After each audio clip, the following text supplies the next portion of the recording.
Madam देख रहे हैं पेरोल की बात की तो आपने बताया कि हाई कोर्ट में जब एप्लीकेशन लगी तो जज साहब ने बोला कि उनके फॉलोवर्स है, हम नहीं दे सकते। लेकिन एक तरफ सिरसा के अंदर राम रहीम जी को तो उनको पेरोल मिल सकती है, और बेस उनके जब उनकी गिरफ्तारी हुई थी तब उनके समर्थकों ने काफ़ी दंगे किए थे, काफ़ी लोगों की हत्या हुई थी, कर्फ्यू लग गए थे। उसके बावजूद अगर उनको पेरोल मिल सकती है तो संत आसाराम जी बापू को क्यों नहीं?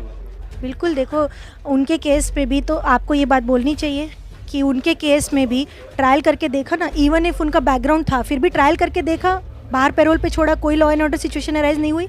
उनके भी बहुत फॉलोअर्स हैं, कुछ नहीं हुआ, वो आते हैं पैरोल पे, चुपचाप चले भी जाते हैं, किसी को पता भी नहीं चलता क्योंकि वो कंडीशंस फॉलो करते हैं कि वहाँ पे कोई मिलने नहीं आएगा।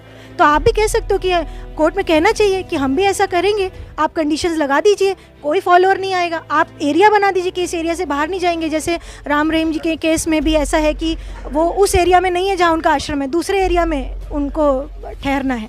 तो ऐसी कंडीशनल आप बोल सकते हैं, कंडीशनल बेल या पैरोल बिल्कुल बोल सकते हैं। तो यानी कानून है ना, कानून है, लेकिन उसको मांग करनी पड़ती है कि इस तरह से हमें प्रोविज़न दीजिए। यही मैटर नेताओं पे, अभिनेताओं पे लगता है, तुरंत उन लोगों को जमानत मिल जाती है, राहत मिल जाती है। लेकिन आसाराम जी बापू की बात की जाए तो 11 साल में 1 मिनट के लिए, मतलब इलाज कराने के लिए भी उनको राहत नहीं मिली। बिल्कुल सही बात है, यही बात मैंने उठाई है कि मिलनी चाहिए उनको राहत। और इसी चीज़ को देखकर मुझे लगा कि अगर ये आसाराम बापू नहीं होते, नॉर्मल कोई केस होता, जैसे मान लीजिए आप कोई भी सोच लीजिए कि हमारे कोई फादरली फिगर है जो 85 ईयर्स का है, और नॉर्मल केसेस में भी 11 साल बाद 13 साल बाद अगर हाईकोर्ट में अपील पेंडिंग है तो कहीं ना कहीं बेल और पैरोल मिल ही जाती है। आप उस दृष्टि से सोच के देखिए, तो मिलनी ही चाहिए। यही सवाल मैंने भी उठाया है कि मिलनी चाहिए, तो उसी तरह से दलील आप हाई कोर्ट में कीजिए, नहीं तो आप सुप्रीम कोर्ट में कीजिए, करते रहिए, बिकॉज कानून है और लोगों को मिला है तो इनको भी मिलना चाहिए।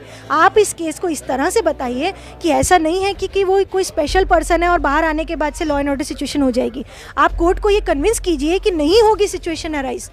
आप एक बार छोड़ के देखिए, आप कोर्ट को दावे से बोलिए कि अगर ऐसा हुआ कि लॉ एंड ऑर्डर सिचुएशन हुई तो अगले दिन आप वापस जेल में डाल देना, ऐसा आप कोर्ट को बोलो। कस्टडी में भी इलाज कराने के लिए भी मना कर रहे हैं तो कहाँ से वो लोग फिर मना? अभी तो आपकी पिटीशन पेंडिंग है ना, अगले हफ्ते, तब आप वहाँ पर ये सारी दलीलें रखनी चाहिए।